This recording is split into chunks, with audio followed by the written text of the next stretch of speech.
Muy buenas tardes a todas y todos los que están hoy de manera virtual. Hoy no tenemos presencia física aquí en el CEMSUR. Hoy están todos en pantalla. Les doy la más cordial bienvenida a esta nueva sesión del acercamiento a los archivos en y sobre Chiapas, un mundo por descubrir. Tenemos hoy un invitado que no vino especialmente por nosotros a México, pero acaba de llegar a México, está todavía en la ciudad y nos dio la posibilidad de participar hoy aquí en este seminario con una charla sobre los archivos que él había aprovechado. Steven Lewis. Steven Lewis es doctor en historia y trabaja en la State University of California, o State University of California, creo que se llama, en Chico, y ha sido ahí el jefe del departamento de historia hasta hace poco tiempo, y espero que ahorita tenga un tiempo un poco más descansado, porque creo que hasta donde yo entendí fue una temporada bastante laboriosa. Así que te damos la más cordial bienvenida, Steven. Muchas gracias por acompañarnos hoy aquí. Y vamos a hablar con Steven sobre sus investigaciones que hizo o empezó hace ya más de 20 años aquí en México.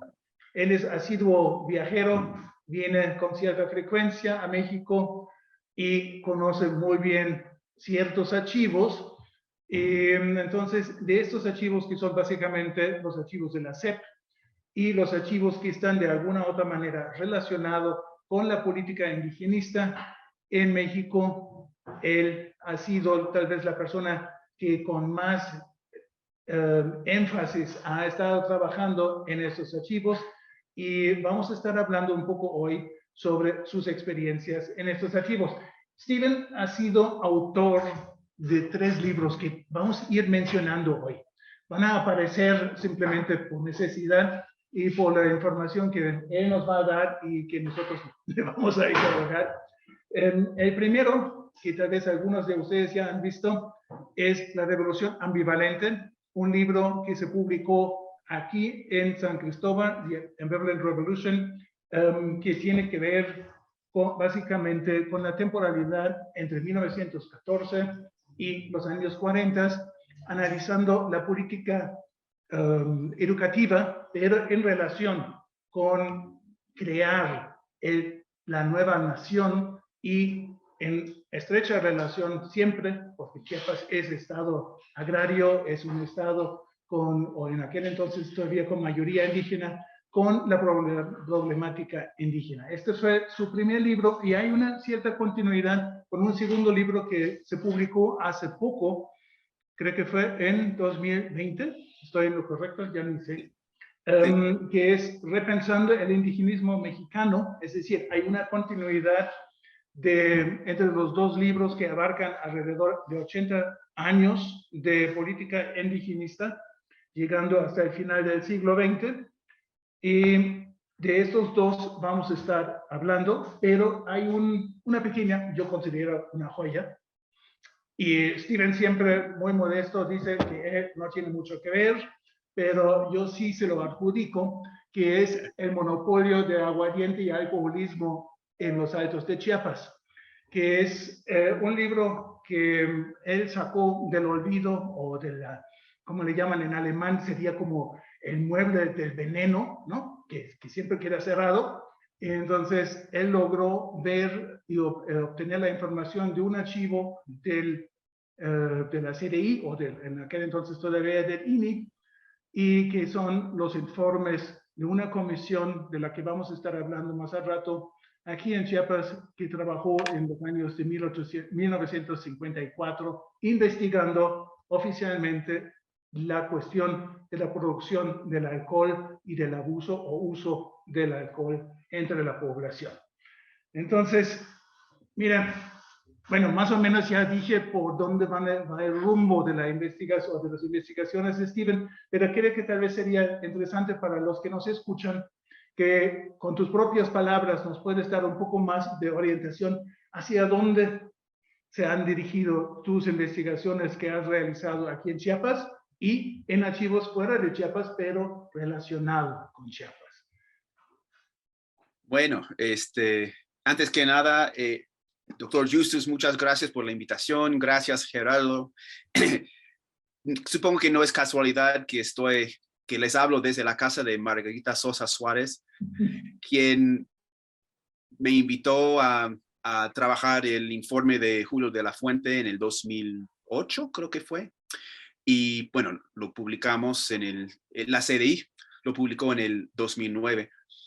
También quisiera decirles que si alguien quiere leer cualquiera de estos 3 libros, hay versiones disponibles en formato PDF. Los primeros 2 libros que mencionó Justus están disponibles a través de la página de web del CIMSUR, y el otro libro sobre el monopolio de aguardiente también está disponible, Justus, pero es a través de el CIMSUR y el INPI, ¿verdad? Sí. Los acervos del INPI. Ok. Bueno, volviendo a tu pregunta, a ver si... para variar, cerré el documento que me enviaste. Pero la pregunta es más bien, ¿con qué idea, con qué proyecto veniste a Chiapas o a México primero, ¿no? ¿Cuál era como que el proyecto que tú traías entre manos para tu investigación? Bueno, gracias. La verdad es que cuando yo estaba empezando el doctorado, no sabía mucho de México. Y pero yo siempre tenía un interés en los pueblos indígenas, en las formaciones, en la formación de la identidad nacional, en parte porque yo luché un poco con mi propia falta de una identidad nacional como universitario. Mis papás eran maestros de primaria, entonces yo soy creyente en el poder de la educación pública. Entonces, esas ideas, yo llegué a Chiapas con esas ideas y les va a parecer un poco chistoso, pero después de mi primer año del doctorado, yo estudié en la Universidad de California en San Diego. Compré un boleto de avión de ida solo al lugar más lejano de San Diego, que era Tuxtla Gutiérrez, y regresé en camión. Tomé 6 semanas en camión, dando vueltas por el país, conociendo un poco más, pensando. Y claro que me quedé muy impactado por lo que vi en Chiapas, lo poco que entendí de Chiapas y mis ideas de mi interés en los pueblos indígenas, en la formación, en los procesos de formación del Estado y de la nación, mi fe en la educación pública y en el poder transformador de la educación pública. Todo se juntó en este proyecto, y yo había leído un libro escrito por la doctora Mary Kay Vaughan, su primer libro, que sería que el Estado, la educación, el Estado y las clases sociales. Ha sido traducido al español. Ese libro me impactó mucho y me puse en contacto con ella y empezó a armar el proyecto. Entonces, el chiste fue localizar los archivos históricos de la SEP. Y como este archivo había cambiado de sitio, no fue fácil, pero una vez que localicé el archivo histórico de la SEP, me di cuenta de que este proyecto en Chiapas era posible. Ah, caray. Bien, quisiera todavía que profundicemos un poco más en la cuestión de la educación como parte de las tareas de la nación, del Estado, de su uso, ¿no? Para crear esta sociedad nacional, esta identidad nacional. ¿Tú nos puedes explicar un poco más la relación entre la que tú ves entre la educación primaria, la educación rural, que tú has investigado, y esta temática de la, pues, sociedad nacional, como tú dices, cómo forjaron la nación y el Estado? Pues sí. Bueno, Estado revolucionario o disque revolucionario ha intentado modificar los sistemas de educación pública, ¿no? En la Unión Soviética, la Revolución China, la Revolución Cubana, hasta los nicaragüenses en los principios de los 80s, y México no es la excepción. La SEP se crea en 1921 y pues le da a José Vasconcelos la tarea de crear un sistema educativo nacional y le da un presupuesto más o menos, tomando en cuenta que México todavía era un país saliendo de una guerra civil de 10 años. Entonces, lo que me llamó la atención, en Chiapas, claro que había gente que no sabía qué era México, ni qué era Chiapas, ¿no? Y los primeros misioneros culturales, bueno, tenemos una experta aquí en misiones culturales en Chiapas, Lisbeth Cortés, que eran y se creían misioneros de verdad, con un mensaje de modernizador. Y bueno, con el tiempo y empezando en los 30s con la educación socialista, las tareas de los maestros iban mucho más allá que enseñar matemáticas y español y cosas por el estilo. Los maestros federales eran promotores del desarrollo local y no solo eso, eran forjadores del Estado Nacional, impulsando la reforma agraria, impulsando la creación de sindicatos controlados por la Ciudad de México y no por Tuxtla Gutiérrez, ¿no? Orientando las masas acerca de las elecciones, ¿no? Entonces, todo un abanico de tareas que iban mucho más allá de lo que se hacía dentro de las cuatro paredes de la escuela. Y bueno, quizás no debo decir más. Y vemos esto como que es como después de la revolución, como en muchas otras partes del mundo en esta época, como que hay una nueva educación, hay una nueva visión. Sí, cuando estamos hablando de nueva visión, pues automáticamente significa que había una vieja. Tal vez para recalcar un poco más, digamos, el cambio para los que tal vez no saben cómo ha sido antes, en el siglo XIX, aquí en México o en Chiapas, tal vez sería interesante que podríamos como que enfatizar un poco sobre el cambio, cómo era antes, durante el porfiriato, por ejemplo, y qué realmente había significado este cambio que tú estabas marcando ahorita con la revolución, con Vasconcelos, con la formación de la SEP. ¿Cómo es este contraste? Pues es un contraste tremendo porque en el siglo XIX no había educación pública en Chiapas. Había unas escuelas particulares en las pocas, ni podemos usar la palabra ciudades, ¿no? Había poblados más o menos grandes como Tuxtla y Tapachula, pero fuera de estos poblados, estos pueblos más o menos grandes, no había escuelas. Ahora, el gobierno del estado cobraba impuestos a los pueblos indígenas para mantener un par de escuelas públicas en las ciudades para gente no indígena, ¿no? Pero hablando en términos generales, prácticamente no había educación pública en Chiapas hasta la revolución, cuando hay un par de intentos un poco, no sé, pesados, torpes, para rehabilitar el indígena, ¿no? Con términos así, en Chamula, por ejemplo. Pero sí, entonces no había nada. Entonces llegan los maestros con esta encomienda tan grande de no solo impulsar la educación y el español, sino también las instituciones federales. Era una cosa que pues los finqueros en el Soconusco, por ejemplo, rechazaban de plano, ¿no? Entonces, de ahí viene el conflicto que vemos a principios mediados de los 30, ¿no? Cuando el Estado intenta obligar a que los finqueros tuvieran escuelas para los hijos de sus trabajadores, ¿no? Entonces Somos las escuelas del artículo 123. esas escuelas es precisamente. Entonces tengo, creo que 2 capítulos en el libro que hablan de estas escuelas, artículo 123, y hay un par de inspectores de la SEP que fundan, pues ganan premios a nivel nacional por la cantidad de escuelas que habían fundado.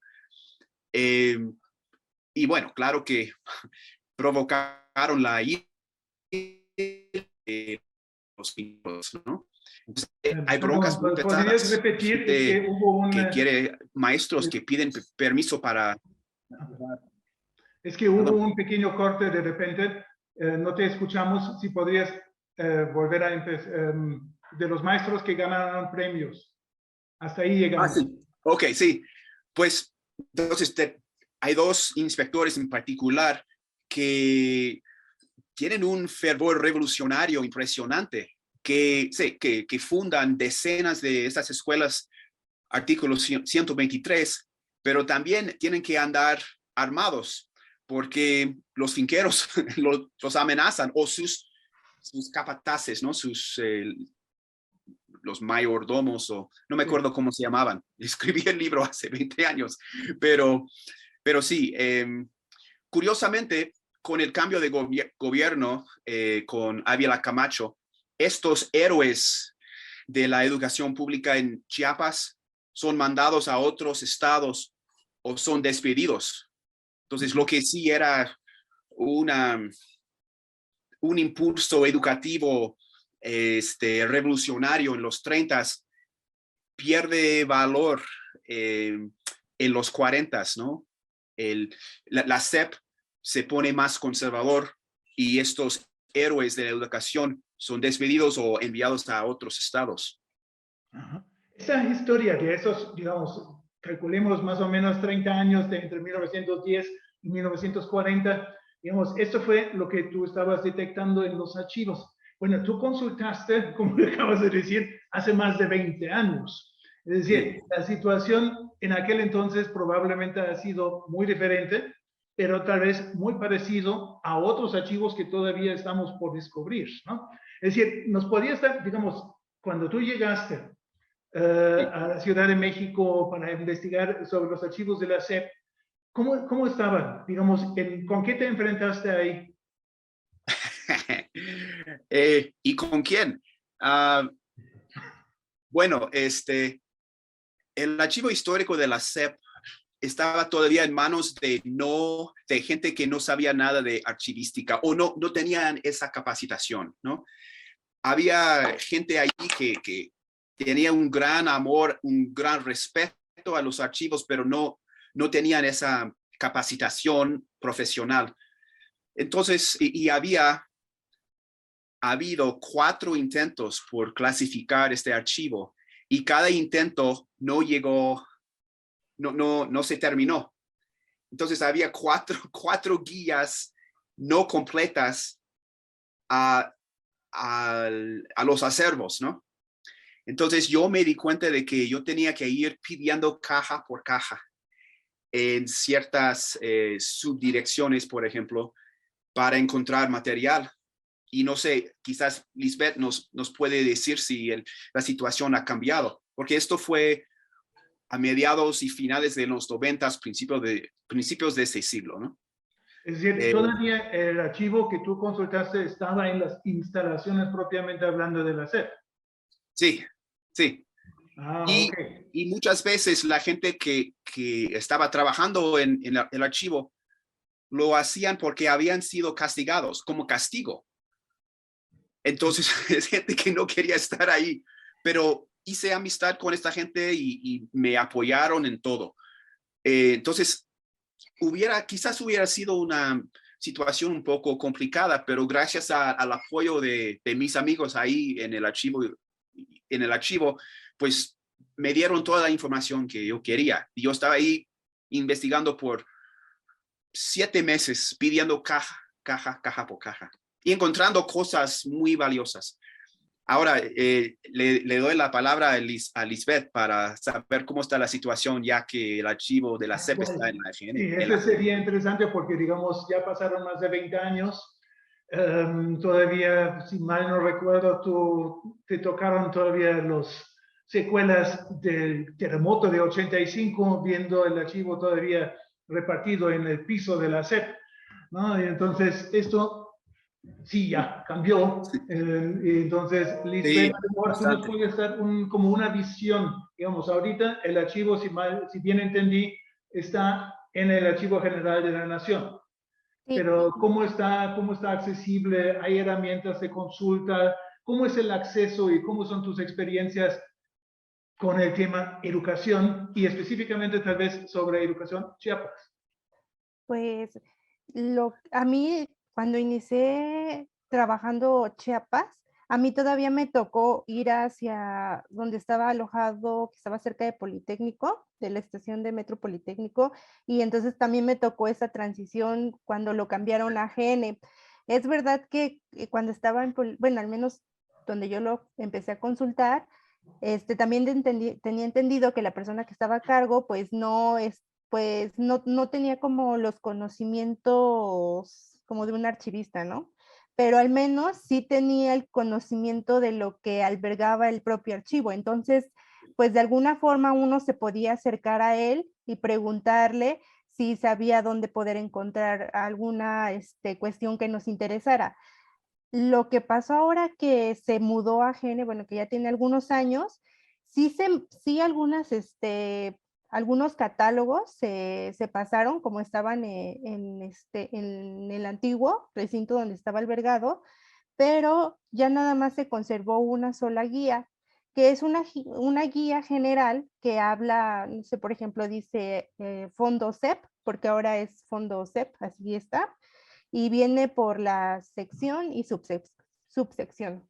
Entonces, por ejemplo, yo generalmente estoy trabajando lo que es Departamento General de Educación Primaria de los Estados y Territorios y también lo que es el Departamento de Escuelas Rurales e Incorporación y Cultura Indígena.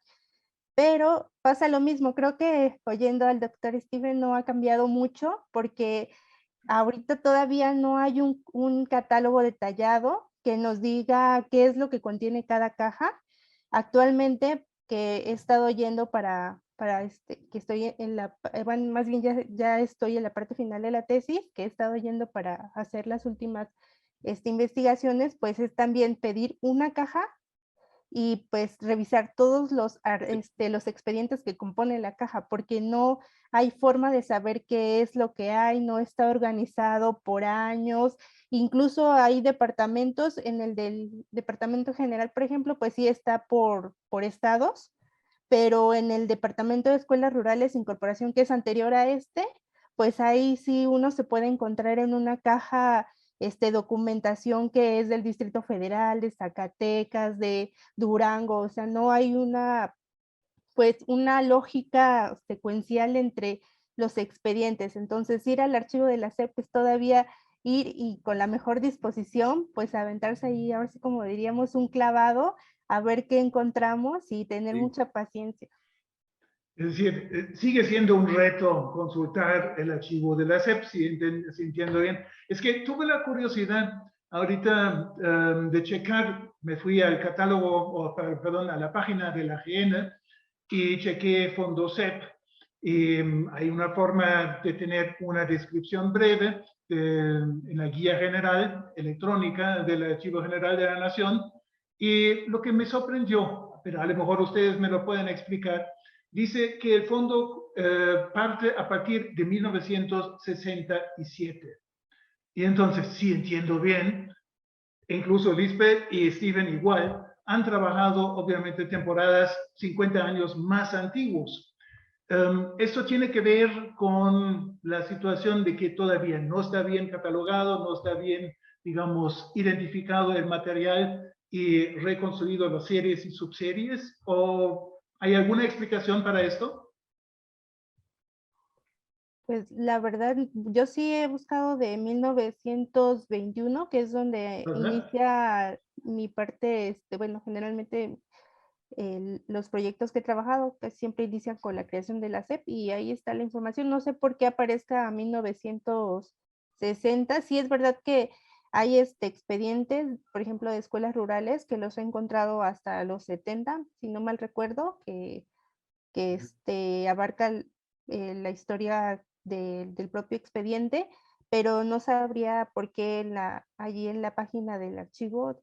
Es que sí, no hay yo creo que es eso, que no hay ahorita algún proyecto que esté dedicado a la organización del propio fondo, porque incluso hace algunos meses fui buscando el expediente de un maestro en una sección que se llamaba anteriormente Antiguo Magisterio, y me dijeron que ya no existía en esa sección, que ya estaban incorporando la parte de Antiguo Magisterio, que estaba dividido en maestras y maestros, como a la sección como general, no sé, por ejemplo, Secretaría de Educación Pública, o o el Ministerio de Justicia e Instrucción Pública. O sea, dependiendo de la temporalidad, creo que ya se estaban como anexando. Entonces creo que está todavía en un proceso como de Sí. reorganización. Ujú. Entonces eso ha impedido como que se le dé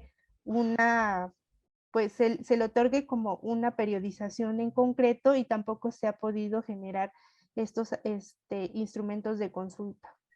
Lisbeth, yo te quiero preguntar con respecto a los expedientes que has consultado de los años 20 a partir de 1921, que es la creación de la SEP. ¿Qué tipo de información encuentra uno? Informes, cantidad de alumnos inscritos, sobre todo en las regiones indígenas de Chiapas. ¿Nos puedes compartir un poco qué has encontrado? Sí, claro que sí. Bueno, precisamente buscando esta parte de un poco de la escolarización en Chiapas, eh, los departamentos, bueno, más bien las secciones que pude consultar, que es el Departamento de Escuelas Rurales Incorporadas y Cultura Indígena. En esa sección es donde más podido encontrar información de los años 20, porque en la otra, que es el Departamento General de Educación Primaria en los estados y territorios, de alguna forma la información empieza como en los 30 y ya termina hasta los 50 o los 60. En la primera sección, lo que yo encontré fue, por ejemplo, había expedientes por año de las escuelas, y había noticias estadísticas, que es donde el profesor pues daba todas estas estadísticas de la asistencia de los alumnos por si eran niños, bueno, por sexo, por edades. También hablaba un poco sobre esta labor social que ellos hacían con las propias comunidades, y también se anexaban algunos planes, programas que ellos llevaban a cabo durante el año escolar. Eso era por año. En cambio, en el otro departamento, en el Departamento General de Educación, ahí sí ya es como el expediente de la propia escuela, y digamos que está una escuela que se inauguró, que se fundó en 1926 y se clausuró en 1935. Entonces se encuentra el expediente con todos los oficios durante ese periodo de la escuela, y pues ahí sí podemos encontrar algunas estadísticas, planes y programas, algunas peticiones que los profesores hacían hacia la SEP. Ujú. Entonces podemos encontrar un poquito más de información, y durante un periodo más largo, pero a veces pues también es muy, no todos tienen como la misma lógica, ni todos tienen la misma, por ejemplo, el mismo volumen, ¿no? Podemos encontrar escuelas que te marca al principio de la hoja, donde está el asunto y la descripción del expediente, que abarca 10 años, y es un expediente que tiene solamente unas 10 fojas, porque Ujú. no hubo mucho, y hay algunos que tienen expedientes que son de 5 años, y son unos expedientes muy gruesos, pero es muy variada la información, pero en general más o menos así está, al menos en estas dos partes. Y también hay algunos que sí he encontrado donde está, por ejemplo, la sección de inspección, y ahí se pueden encontrar los informes de inspección.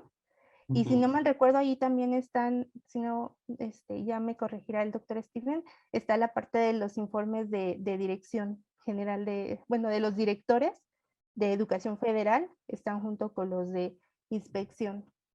Perfecto, muchas gracias. Quisiera regresar un momentito al momento de la formación de la SEP, porque si ustedes checan, digamos, la ley que funda, digamos, la Secretaría de Educación Pública en 21, ahí habla no solo de la luz que trae a toda la República para formar el nuevo ser humano, el nuevo mexicano, el ser cósmico, sino también habla de redimir a los indígenas. Entonces, mi pregunta, es decir, porque el primer libro que mencioné, La Revolución Ambivalente de Steven, es un libro que se relaciona a través de la educación rural, de las escuelas rurales, mucho con la población indígena. Entonces, digamos, la pregunta más bien podría ser, digamos, los antecedentes de la política indigenista, ¿sí los debemos buscar en el archivo de la SEP?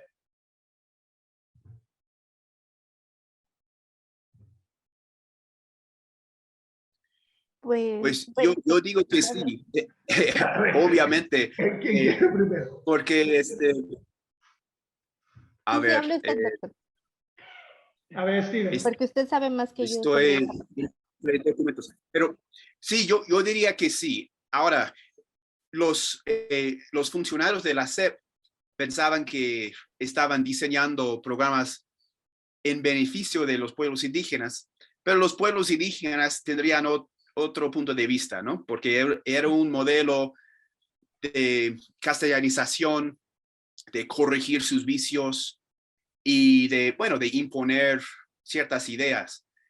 Y no es hasta la época, y ahora Lisbeth me puede corregir, pero yo vi que ya a finales de la época cardenista había la idea de que hay una diversidad étnica, lingüística en estas comunidades, y en vez de luchar en contra de esta diversidad, hay que saber trabajar con la diversidad, ¿no? Entonces yo digo que ya para principios de los 40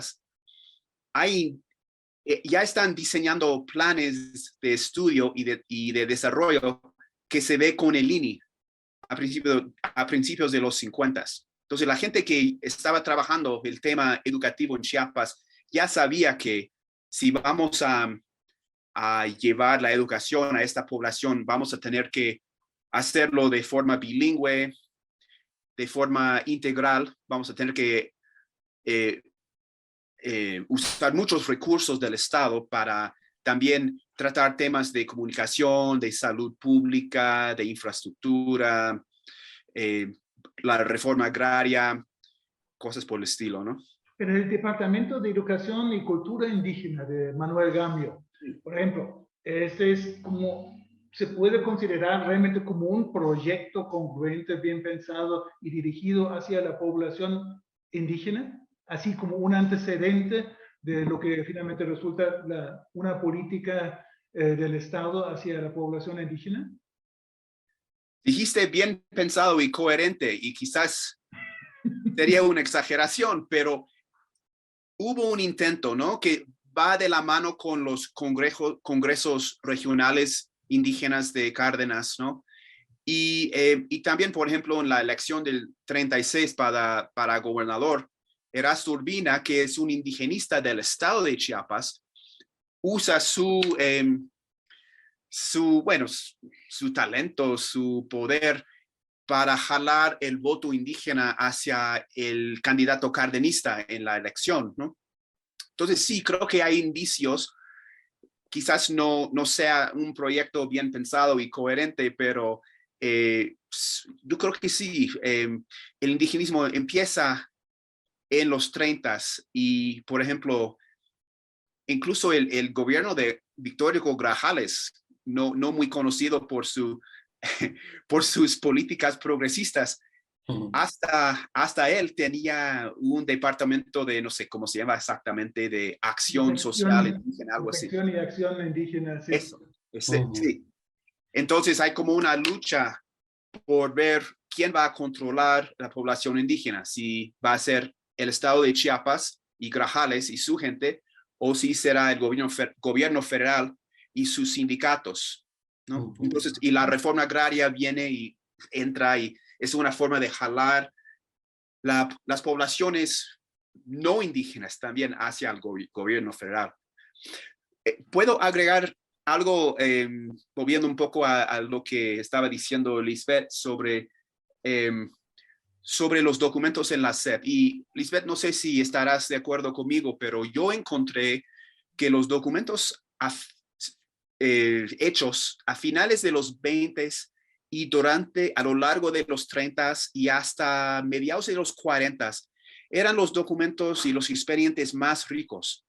Y por alguna razón, los documentos no aportan mucha información a partir de mediados de los 40s.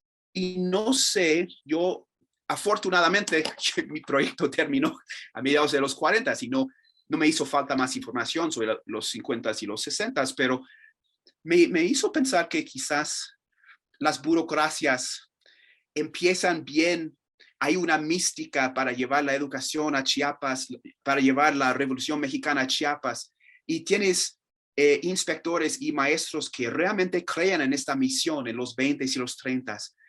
Pero ya con los cambios en los 40s y quizás con la entrada del sindicato de maestros, y quizás, no sé si es una diferencia en términos de la gente que se ve atraída a la educación, o si es un comentario indirecto sobre los procesos de burocratización de la SEP. No sé cómo, si tú compartes esta idea, ¿no? Y bueno, yo también he visto algunos expedientes, porque afortunadamente también bueno, lo que he investigado llega precisamente hasta los años 40, pero sí he podido ver que estos expedientes que ya van de los años 40 a los 60, un poquito más adelante, sí son expedientes que están más, bueno, que no tienen esta diversidad que está en los expedientes anteriores. No sabría, no sé, a veces también me hace pensar el hecho de que todas estas normas por las que se regían, o bueno, los mismos archivos públicos de pues, la protección a los datos, personales y todo eso, pues también hace que a veces cierta información no aparezcan, pero no podría decir muy bien cuál es Esta el pregunta, sentido. digamos, hay dos cosas. Ahorita tú dices cierta información que tal vez no aparezca, que podría haber aparecido, y en los comentarios de Steven yo escuché varias veces como que, pero ellos con la mejor intención, pero el pueblo tenía otra respuesta, o tenía una respuesta propia, o una visión, lectura propia frente a este intento educativo de integrarlos. Es decir, mi pregunta más bien va ahorita, se puede, digamos, encontrar esta otra, ¿cómo le diría? El otro lado de la moneda de la política educativa.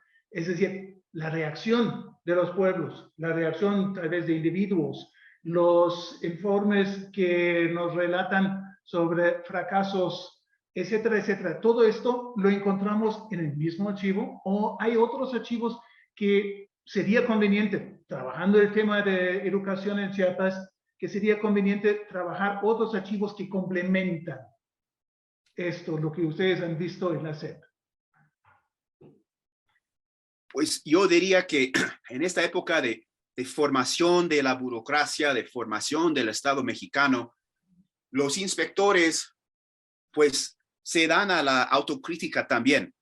Hay mucha autocrítica en estos primeros años, y se habla de la resistencia de varios de los pueblos, ¿no?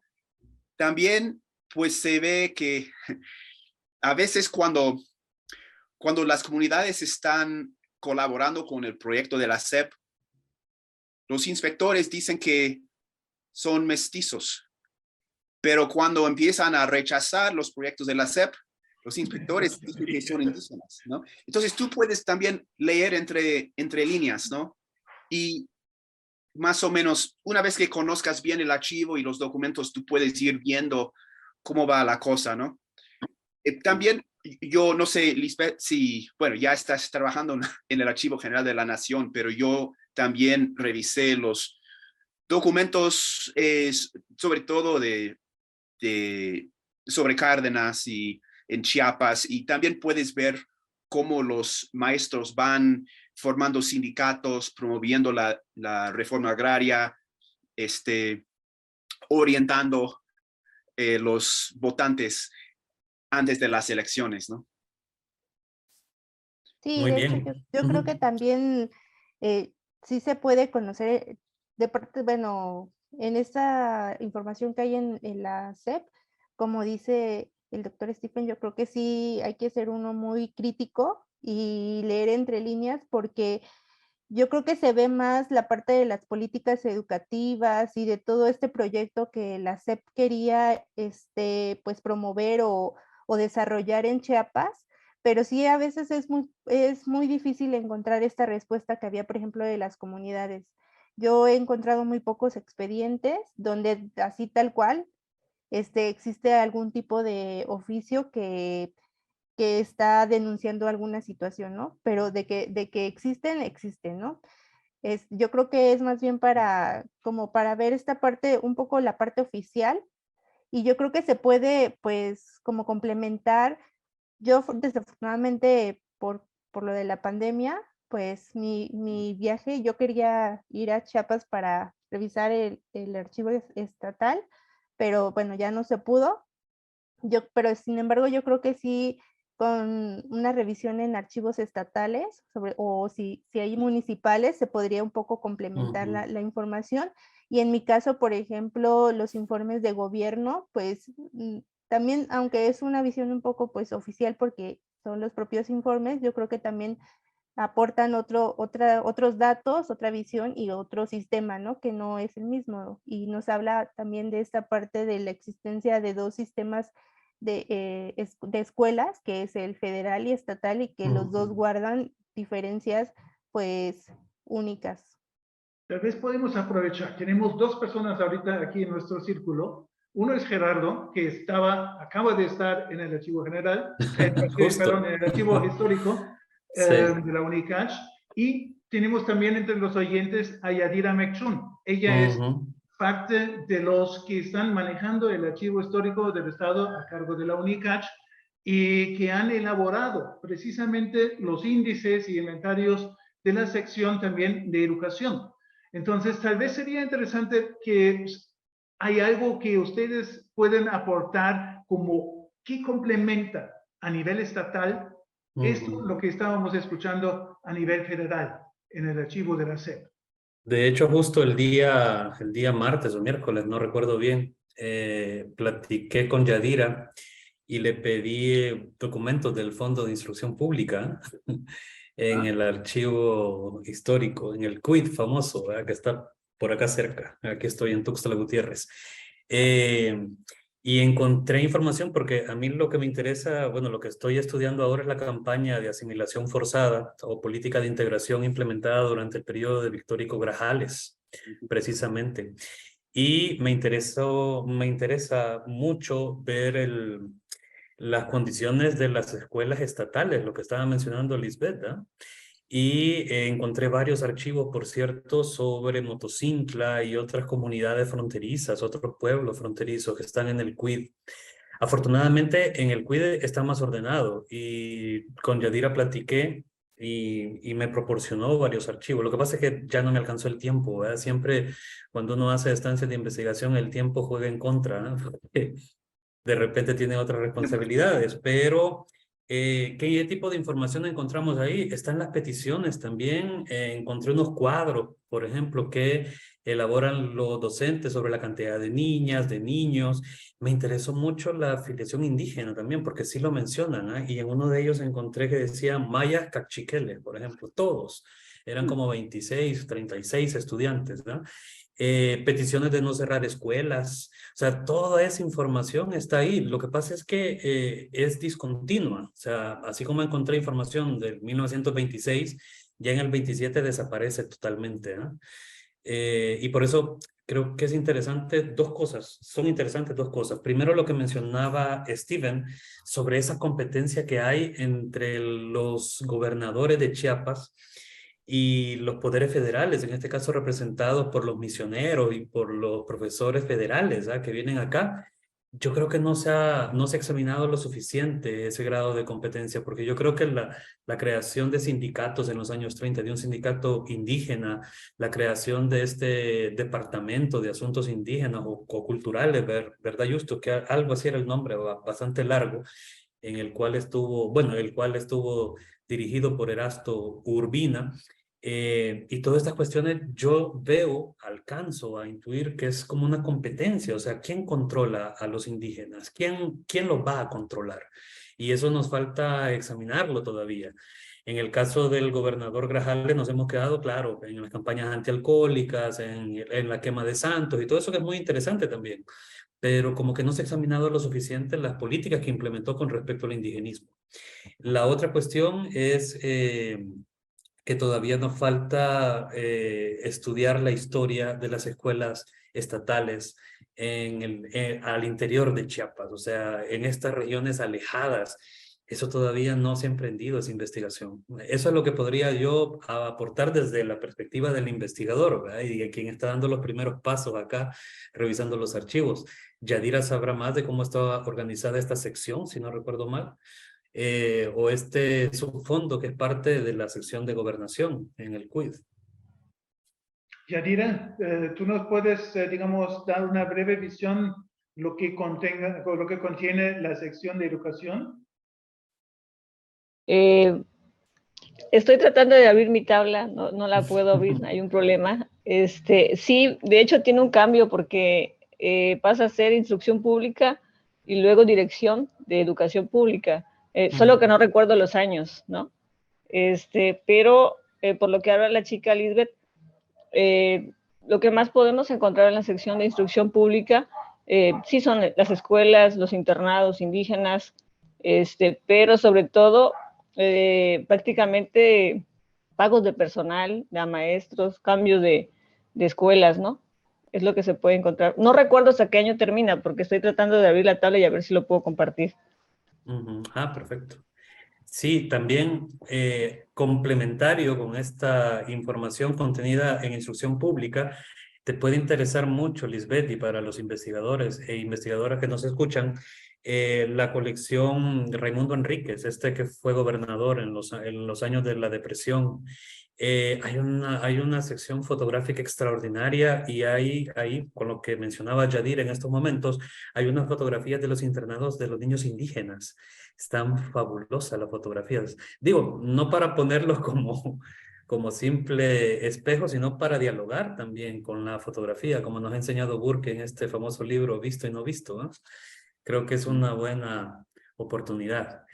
Bueno, antes de pasar la palabra a Gerardo, dos pequeños tips para los que tienen interés en meterse, digamos, en la cuestión de educación en el estado de Chiapas. Es decir, no solo hay DCEP, hay obviamente también archivos escolares. Y tenemos un archivo, pues, escolar, familiar, que está precisamente en el CUID. No está del todo abierto todavía, pero tiene una organización a grosso modo, que es el archivo de la enseñanza, que es una escuela particular en San Cristóbal, que ha durado como 70 años y que ha participado y ha vivido todas estas campañas que vinieron desde afuera, de los intentos federales de intervenir, digamos, en la educación en el Estado, y que ha participado precisamente también en los esquemas de la formación de las escuelas rurales, de las comisiones culturales, etcétera, etcétera, que esto podría ser algo que a ti, Lisbeth, o a cualquiera que tenga que ver con el tema de educación podría ser interesante.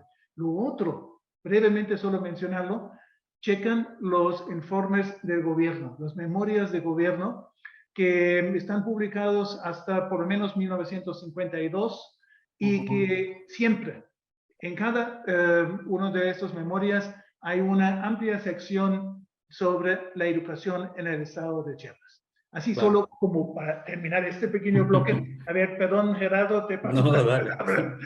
No, es que cuando uno habla de lo que le apasiona, ni se siente el Pues sí. tiempo, ¿verdad? Ya casi llevamos una hora y siento como que me acabo de sentar acá. Pero bueno, vamos a pasar entonces a tu segundo libro, bueno, el segundo de los tres, ¿verdad? Que Justus ha mencionado, que es el de repensar el indigenismo, que es tu libro, Steven, sobre el Centro Coordinador de los Altos de Chiapas, ¿verdad? En el caso del INI. Y a mí me interesa mucho que, bueno, invitarles a los compañeros y compañeras a que descarguen este libro, que como ya lo mencionaste en un principio está ahí en la página del CIMSUR, en Open Access de la UNAM. Eh, a mí me tocó leerlo cuando recién salió y presentarlo también. Eh, y yo siempre, bueno, desde que lo leí, vi como un aterrizaje de muchos estudios sobre el indigenismo que se han hecho en México, ¿no? Es como un estudio de caso.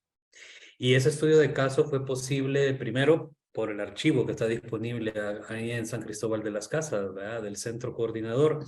Y yo quiero comenzar preguntándote el título del libro, ¿qué significa repensar el indigenismo mexicano? O sea, hacer una investigación ya en el siglo XXI y que nos hables también de las fuentes primarias, de los archivos. O sea, ¿cómo se repiensa el indigenismo desde estas fuentes primarias que consultaste, Steven? Bueno,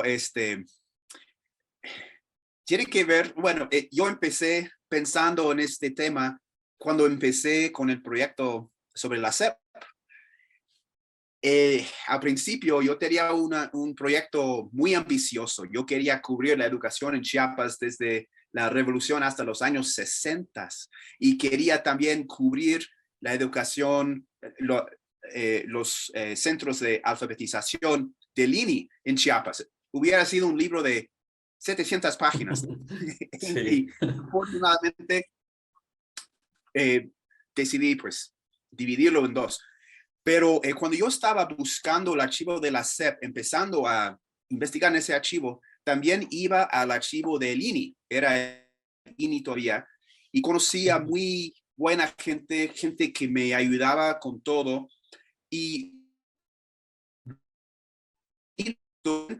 los informes de los primeros directores, las estrellas del indigenismo mexicano, que todos empezaron en Chiapas, ¿no? Y después fundaron otros centros coordinadores.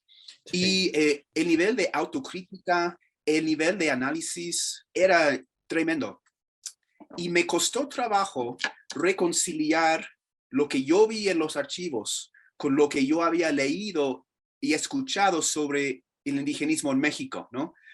La crítica de los 70s había echado raíces muy profundos y yo pensaba que la gente iba reproduciendo, repitiendo la crítica sin fundamentarla en los archivos históricos.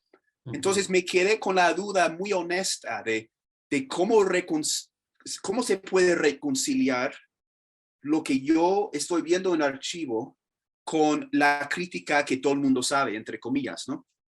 Entonces, por eso, repensar el indigenismo mexicano sin repetir la crítica quizás un poco cansada de los magníficos, los antropólogos críticos de los 70s, y simplemente ver con ojos más o menos transparentes, sin sesgos, qué es lo que pasó y por qué terminó, y por qué el indigenismo mexicano terminó siendo un proyecto quizás también con resultados muy ambivalentes, contradictorios, lamentables en muchos casos, ¿no? ¿Qué pasó con este proyecto que empezaba muy, muy bien? Si nos damos cuenta de principios de los 50s, era un proyecto innovador, dirigido por los mejores científicos sociales en el país, ¿no? Pero con el tiempo el proyecto se va desgastando y yo quería saber qué pasó, qué es lo que pasó. Y mi conclusión la encontré en los archivos. Mi idea es que después de esta bronca con el monopolio de aguardiente, entonces esta bronca, pues el centro coordinador abre sus puertas en el 51. Se da la bronca con el monopolio de alcohol en el 54, 55. Después hay negociaciones entre el INI y el gobierno del estado, y el INI tiene que dar marcha atrás en muchos sentidos. Y yo creo que ahí bueno, ahí está la respuesta, ¿no? El INI Sí. tuvo que ser menos ambicioso, tuvo que dar marcha atrás. Los científicos sociales brillantes que habían dirigido el INI y el centro coordinador en los 50 se van, buscan chamba en otros lugares, y el proyecto va desgastándose poco a poco bajo Díaz Ordaz, ¿no? Y bueno, ya para 1970, cuando entra Echeverría y invierte mucho dinero en el proyecto, las teorías indigenistas están un poco caducadas. Intentan reformar el proyecto, pero casi sale de su control, ¿no? Con Mercedes Olivera como directora de la Escuela de Desarrollo Regional, y termina siendo otro proyecto populista de Echeverría, pero ya para mediados de los 70 no se espera gran cosa del indigenismo mexicano. Claro, es que mencionas algo que creo que es relevante para los y las que nos escuchan y que se están aproximando a este mundo por descubrir, que son los archivos, ¿verdad? Como Sí. el título de nuestro seminario. Y es que la revisión de las fuentes primarias o de los archivos nos permiten repensar las visiones expuestas en las fuentes secundarias o en la historiografía, ¿verdad? O sea, que se repiten, porque claro, no todo el mundo tiene la capacidad o tiene la oportunidad de revisar los archivos, ¿verdad? De tomarse meses completos revisándolo. Y eso es lo que permite cuestionarlo. Una de las cuestiones que me parece interesante de tu libro y que se lo recomiendo a los compañeros y compañeras es que lo que mencionabas, lo planteas en un inicio como una utopía que se iba forjando, ¿verdad? Llegaron los mejores hombres, ahí estuvo también Rosario Castellanos, También. colaborando en el Teatro Petul, me recuerdo todavía. Sí. Estuvo un paisano, un salvadoreño que anduvo ahí, Dagoberto Marroquín, si no recuerdo mal, Sí. el apellido, con sus informes así cargados de lo que se debía cambiar. Y como vos lo exponés, o sea, la pregunta de investigación es, bueno, ¿qué pasó? O sea, ¿qué pasó con ese proyecto tan bien montado, tan ambicioso? ¿Cómo se fue deteriorando poco a poco? Y lo que me gusta es que expones cuestiones estructurales, como bien lo has mencionado, o sea, los sexenios presidenciales van cambiando también estos proyectos, pero también las oposiciones y los obstáculos que encontraron in situ, o sea, en Chiapas, en los Altos de Chiapas, los Pedreros, por ejemplo, con su monopolio del aguardiente y otras cuestiones, ¿eh? En tal sentido, fíjate que a lo largo de este seminario hemos estado también observando que una de las constantes de los investigadores e investigadoras que invitamos es que nos mencionan eso de la sorpresa que se llevan en los archivos. Y cuando platicamos con vos esta semana lo mencionaste también, ¿eh? ¿Con qué idea llegaste y cómo se transformó, Stephen? Pues supongo que llegué con esa pregunta muy, quizás ingenua, honesta, de cómo puedo reconciliar estos documentos con la crítica que todo el mundo sabe, ¿no? Y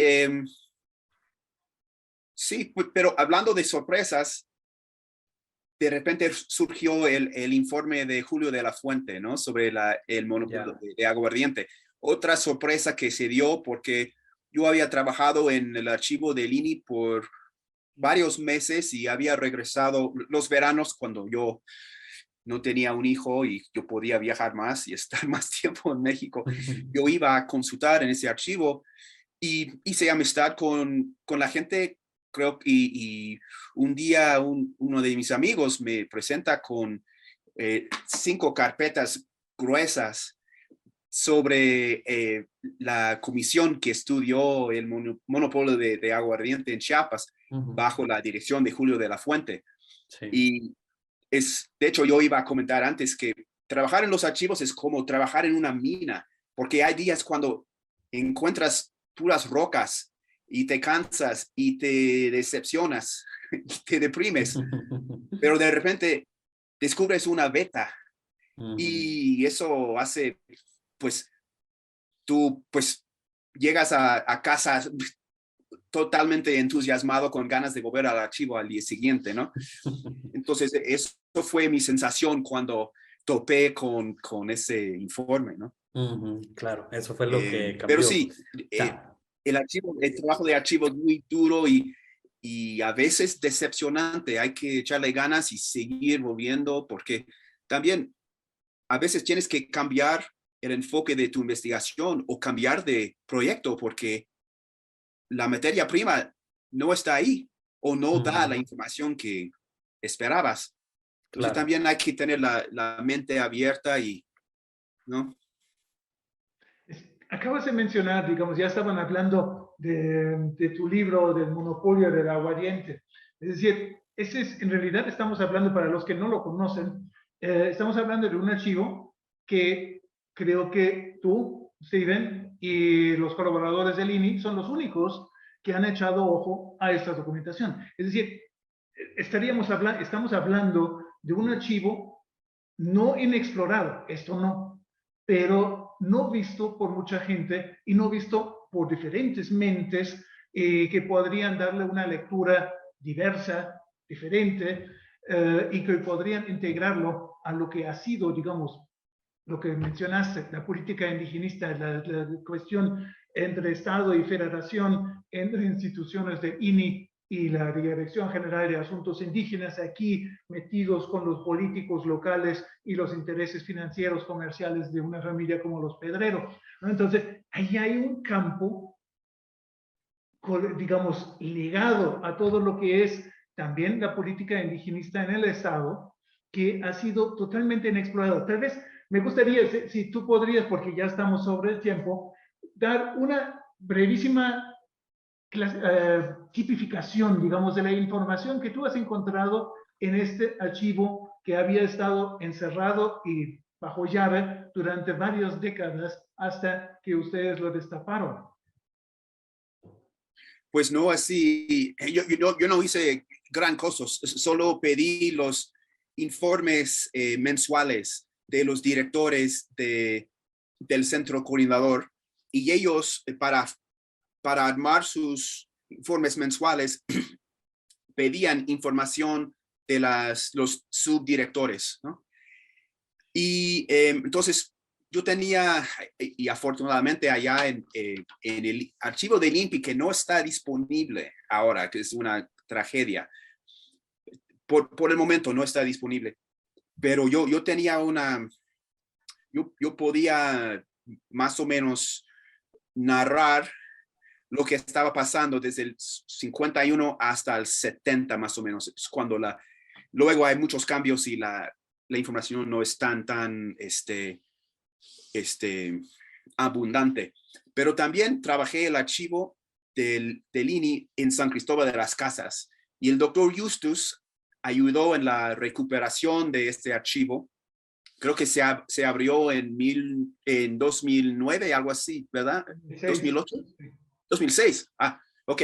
Y ese archivo sí tiene su documentación, su catálogo, y encontré cosas en San Cristóbal que no encontré en la Ciudad de México. Entonces también tienes que ir a veces complementando lo que encuentras en un archivo con lo que encuentras a nivel estatal.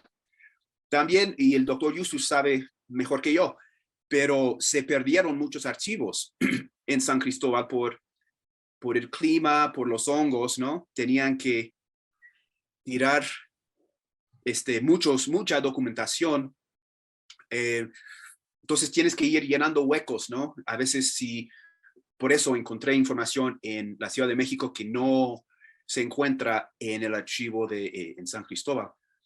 Otra cosa que quería mencionar acerca del archivo de la CEP, y quizás es puro chisme, y quizás Lisbeth me va a corregir, pero mis amigos que trabajaban allá en el archivo de la CEP decían que cada vez que el archivo se cambiaba de lugar, se tiraban cajas.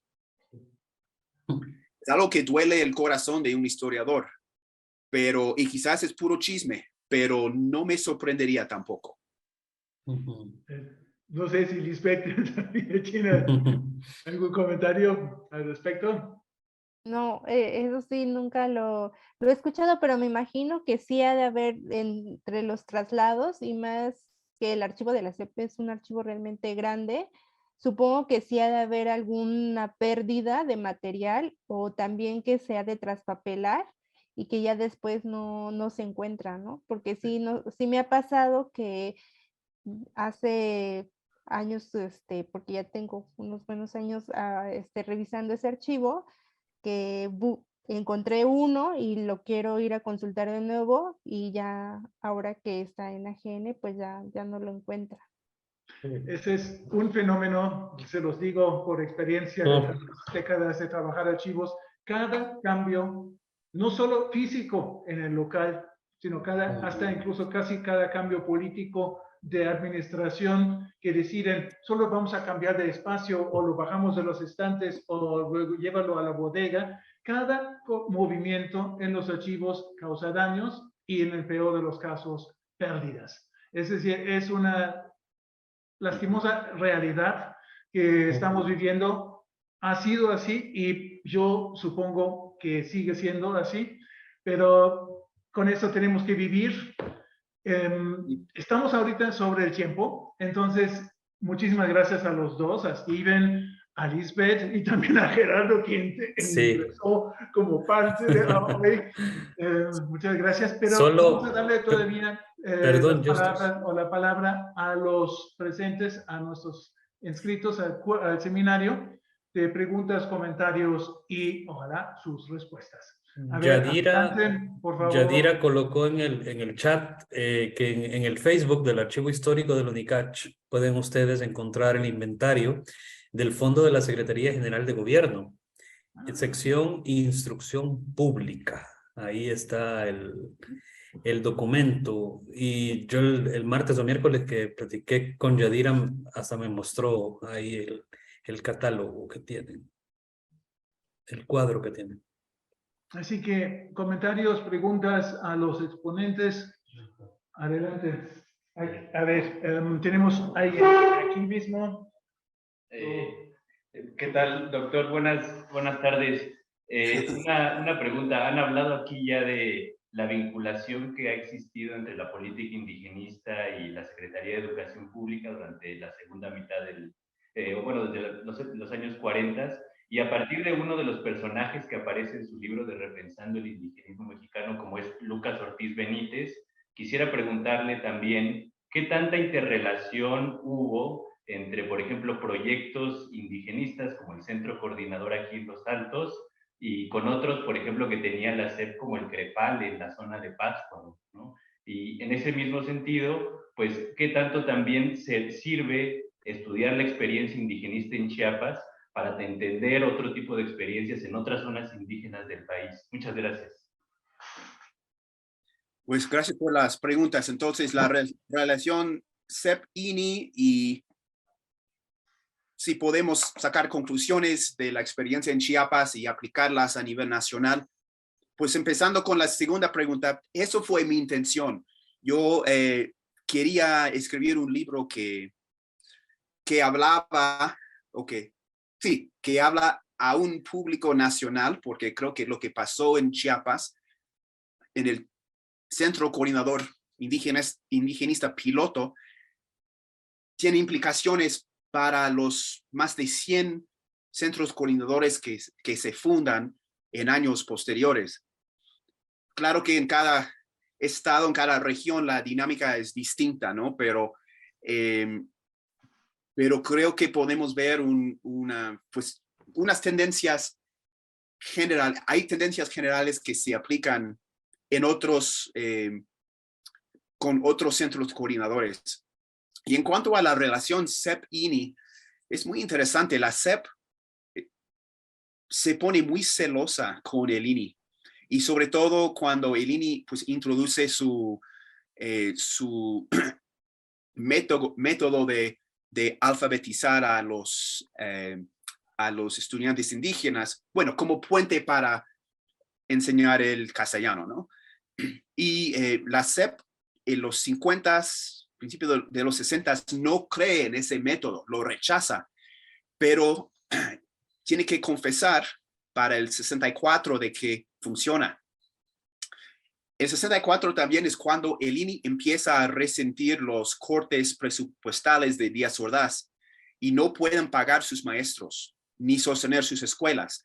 Entonces, poco a poco, el INE va cediendo sus escuelas y sus maestros a la SEP bajo una condición de que sigan usando el método bilingüe como puente a la castellanización. Y la SEP todavía rechaza ese método. Y llega un momento, no sé, en el 65, 66, cuando varios directores de educación del INE bajan a Tuxtla y hablan con el director estatal de educación de la SEP y le muestran documento, el convenio que decía que hay que aplicar este método en las aulas. Entonces, sí, es una relación complicada de celos de parte de la SEP, pero como la SEP tiene más dinero y el INE se ve, bueno, su presupuesto nunca alcanza, pues poco a poco la SEP va ganando, entre comillas, estas escuelas y los maestros se inscriben en el sindicato de la SEP y los viejos indigenistas dicen que se pierde la mística indigenista, ¿no? Gracias por la pregunta. Hola, buenas tardes. Quiero preguntar sobre la relación y influencia que tenían los maestros de no lo veo completo, perdón. De las comunidades y la organización en la formación de los ejidos por Ejidos. parte de los trabajadores de las fincas. Esa es una pregunta de Mónica Mendoza a ustedes. Ajá. La relación e influencia que tenían los maestros de las comunidades y la organización o formación de ejido por parte de los trabajadores de las fincas. ¿Cómo se relacionaban? Entonces, esta pregunta está relacionada con el primer libro, ¿no? En los 30s, creo. Sí. Ok. Sí, bueno. Pues la relación es fascinante porque donde la SEP y sus maestros federales pueden ofrecer, además de escuelas, apoyo para la formación de ejidos y apoyo en la formación de sindicatos federales, hay mucha aceptación de la educación por parte de los ejidatarios.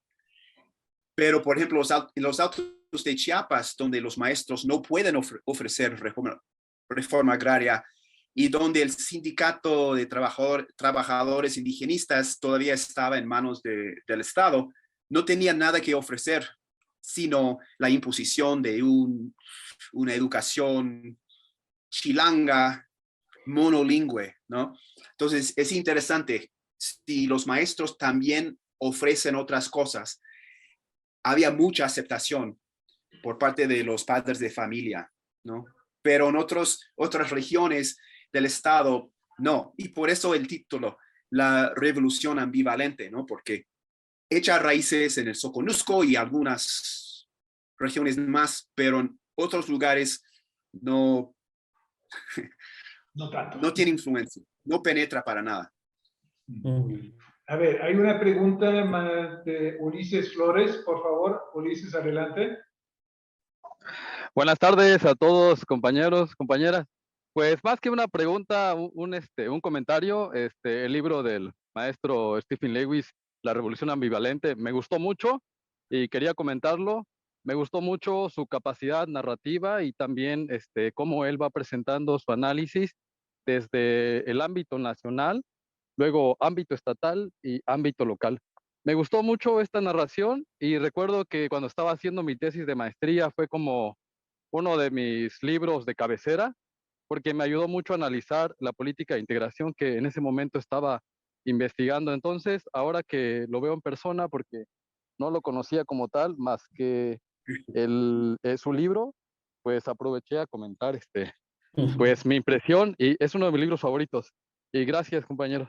Pues tal vez sería interesante, Ulises, Gracias. que les comentes un tantito el contexto en el que tú has trabajado esta temática, porque creo que es algo que se relaciona mucho más todavía de lo que has dicho con el trabajo de Steven, por la relación con el mariscal, ¿verdad? Sí, bueno, mi tesis de maestría abordé lo que fue un análisis sobre la política de integración. Yo quería hacer como una investigación y ubicar la política de integración dentro de su contexto, es decir, hacer una reflexión, qué estaba pasando a nivel estatal, nivel nacional, y dentro de este análisis, enfocarlo en un estudio de casos como fue Motocintla, porque Motocintla para los 30, pues era un pueblo bastante politizado. Ahí había surgido en los 20 el Partido Socialista Chapaneco, que había tenido implicaciones locales, estatales, y también había tenido relación con el Partido Socialista en Yucatán. Entonces, uno de los textos que me ayudó mucho a entender cómo los tres ámbitos, el nacional, estatal y local, pues fue el libro del maestro Stephen Lewis. Entonces, esta política que, como bien lo señalaba el maestro, en la discusión que se estaba dando ahora, pues esta política buscaba en varios sentidos, pues integrar al indígena al Estado nacional a partir de buscar la eliminación de todos los elementos culturales que identifican al indígena y buscar que se pareciera pues al mestizo. Entonces, pues el texto del maestro Stephen Lewis me ayudó mucho a entender la política educativa de ese momento, porque muchos de los textos que se conocen acerca de la política de integración, pues sí lo han señalado, pero siento, como dice el maestro Augusto Monterrosa, no se ha abordado a manera profunda, y uno de los elementos que de alguna manera queda de manera superficial es analizar qué pasaba con la educación en Chiapas en ese momento. Y entonces, uno de los textos que me ayudó mucho a analizarlo fue el de maestro Stephen Lewis.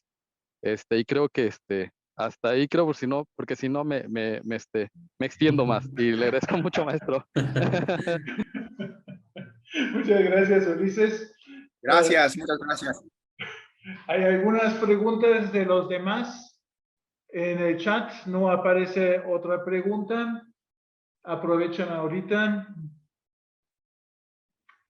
Si este no es el caso, entonces sí, vamos a terminar hoy esta sesión. Agradezco muchísimo a Steven Lewis y a Lisbeth, a Gerardo y a todos ustedes los que hicieran preguntas y tuvieran presencia en este seminario. Creo que fue una experiencia bastante interesante, no solo por la temática, la educación, que sí ha sido como un tema en diferentes momentos ya en la historiografía de Chiapas, pero que sigue siendo un campo totalmente, yo diría, inexplorado y todavía queda para mucho más, no solo porque, digamos, por los archivos que fuimos mencionando ahorita, sino también, por ejemplo, si estamos pensando en Chiapas, simplemente el archivo de la Dirección General de Asuntos Indígenas, o la hoy CEAPI, ¿no? La Secretaría de Asuntos de Pueblos Indígenas, creo que se llama, ahorita ya no estoy tan seguro, o el archivo que también existe del Sindicato de Trabajadores Indígenas, y otros tantos que son en parte particulares o familiares, en el sentido, por ejemplo, hablando de la enseñanza y de la familia que controló esta escuela. Hay mucho que explorar todavía. Hay campo totalmente virgen para estas temáticas, sea la educación o sea el indigenismo. Así que yo les invito, toman en serio las recomendaciones que hoy nos hicieron y aprovechan. Es un campo sumamente fértil para comprender lo que ha pasado en el estado de Chiapas. Así que yo les agradezco muchísimo su presencia. Perdón, hay en el Miguel Sánchez tiene mano levantado de Miguel Sánchez. Perdón, vamos a darle chance a hacer la pregunta. Adelante, Miguel. Hola, buenas noches, maestro Justus. Estoy muy emocionado en realidad por tener al doctor Stephen Lewis. Me impresionó mucho lo que hoy comentaron acerca de la incorporación que hace Erasto Urbina de los pueblos indígenas, así como San Juan Chamula, que hubo como una intervención de incorporar a las comunidades al Estado-Nación, que prácticamente ellos mantenían como sus tradiciones muy arraigadas y que prácticamente para entrar dentro de las comunidades tendrían que entrar con esta generación bilingüe, la que no únicamente hablaba el tzotzil, sino también el español. Entonces, en esa parte me impresionó mucho cómo se da esta revolución, como lo dice el doctor Jan Rus, que prácticamente también habla de ese tema, y que también así como se da lo de la SEP, bueno, ahí tengo una duda, porque no sé si malentendí que la alfabetización en México llega creo que en 1910 y posteriormente aquí a Chiapas tarda como unos 35 años más tarde, que es en los años 40 que se trata de introducir la alfabetización en las diferentes comunidades, pero que prácticamente no en todas se podía, como comentaron al principio. Creo que eso es más o menos lo que entendí, y que, bueno, esto que les estoy comentando lo leí más o menos en el INPI, que ahorita lo que usted mencionaba hace rato, que es el Instituto Nacional de Pueblos Indígenas, que anteriormente era el INI. Entonces, me interesa saber porque el maestro Stephen Lewis, o Luis, no sé en realidad cómo se mencione, pero en una parte que habla de la guerra del Posh, sí creo que hizo como un artículo acerca de ello.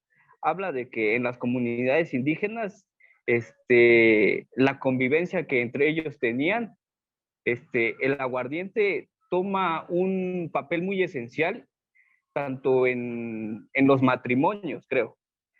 Creo que hablaba algo acerca de los matrimonios, que cuando una persona se iba a casar con otra persona dentro de las comunidades indígenas, y más creo que en el pueblo de San Juan Chamula, pues prácticamente se hacía un intercambio de aguardiente. Y entonces yo quería saber si el doctor Stephen Lewis encontró más información acerca de esto, porque pues yo vengo de una etnia indígena y pues prácticamente aún se sigue manteniendo estas tradiciones, ¿no? Que menciona él. Quisiera combinarlo otra vez con una pregunta que tiene Francisco, para tal vez podemos, porque nos queda muy poco tiempo, así que Francisco, adelante para que Steven o Lisbeth puedan contestar a sus inquietudes. Claro, hola, buenas tardes, gracias. Buenas tardes. Pues igual, tomando en cuenta los comentarios que han hecho el doctor Stephen y Lisbeth, pues ciertamente toda esta parte de la Secretaría de Educación Pública, la castellanización y la incorporación de los pueblos indígenas hacia un sector más, no un sector, sino como a la escuela ya como tal castellanizada, podemos ver que todavía actualmente está como que esa resiliencia, porque en el 94 con el levantamiento zapatista se crean posteriormente después las universidades interculturales, que son creadas precisamente para pueblos indígenas, más que nada, pero aún así la educación sigue siendo básicamente en español, ¿no? En castellano, porque no, bueno, al menos yo que soy egresado de una, pues ciertamente no soy no pertenezco a una cultura indígena, a una etnia, pero sí sí está eso, ¿no? El poder estudiar, aprender y más que nada el hecho de que lo seguimos reproduciendo este sistema, ¿no? Castellanizar al final de cuentas, porque pues todo el contenido que se expone pues, técnicamente es en español, en castellano. Y pues la única diferencia es que nada más ponen una materia específica en lengua indígena tal, dependiendo de la región en la que se encuentre, ¿no? Entonces, que entonces sería como la duda, como que ¿qué tanto ha cambiado el sistema educativo de lo que ha analizado usted a la época actual? Gracias. Híjole. Entonces, ¿cómo explicar cómo la situación no ha cambiado mucho en 70 años, ¿no? Que es, bueno, antes que nada, gracias por compartir lo que nos contó acerca de la Universidad Intercultural. Yo estoy interesado en las universidades interculturales y supongo que me decepciona un poco escuchar que más o menos la docencia, la pedagogía sigue siendo en castellano. Yo pensaba que parte del propósito de estas universidades era mantener las lenguas indígenas y valorizarlas, ¿no? Como una forma de mantener una conexión entre los universitarios y sus comunidades de origen. Entonces sí, es un poco decepcionante escuchar lo que nos contaste. Acerca del INI, bueno, entonces, según mi entendimiento, el INI con sus pocos recursos, hace lo que puede con sus centros de alfabetización en los 50s y los 60s, pero como poco a poco pierde control sobre la pedagogía y los pedagogos. Ya para el 70 siento que no, más o menos lo que pasa muchas veces es que toman un maestro indígena, pero lo mandan a una comunidad donde no hablan su idioma, o es más, prefieren hablar en español, porque después de su capacitación en Oaxaca se dan cuenta de que los maestros que ganan más son los maestros que hablan español. Los maestros bilingües no ganan tanto como ellos. Entonces, tienen buenas razones para castellanizarse por completo. Entonces, hay una gran pérdida de no sé, capital humano que que no se aprovecha, ¿no? Y con el levantamiento zapatista, otra vez hay un enfoque en pues qué tipo de educación hay en estas escuelas y otro intento de introducir la educación bilingüe, pero con los mismos problemas, con profesores que a veces no quieren hablar su lengua materna, y claro que con las broncas posteriores a la insurrección, ¿no?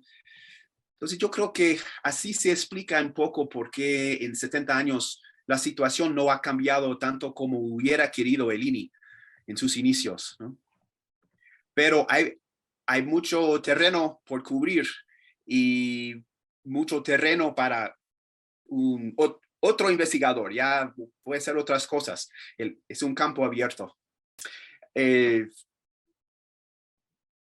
La pregunta anterior, creo que, bueno, tampoco tengo más datos que Jan Rus y el libro que saqué con Margarita Sosa Suárez, que hicimos juntos, o editamos juntos, mejor dicho, el informe de Julio de la Fuente. Entonces, nuestra información viene del informe de Julio de la Fuente y sí, supongo que no puedo agregar mucho más. Estamos sobre tiempo ya. También. Sí, gracias, Steve. Entonces, toma 2. Vamos a cerrar la sesión de hoy. Muchísimas gracias a todos, especialmente a nuestros ponentes y los que han intervenido en esta sesión. Les agradezco muchísimo y les invito para la próxima semana cuando tenemos la doctora Dolores Palomo Infante aquí con nosotros y vamos a estar hablando nuevamente sobre un tema relacionado con el de hoy y a lo mejor las preguntas que hoy no se podían hacer, se pueden hacer en aquel entonces sobre archivos judiciales, pero específicamente el uso de la justicia en los pueblos indígenas. Así que les invito para el próximo viernes a la misma hora con el mismo link y nos veremos en una semana. Muchas gracias y buenas tardes. Gracias a ustedes. Buenas noches. Gracias. Gracias, Steven. Gracias a todos. Gracias. Nos vemos pronto por acá, Steven, por Chiapas.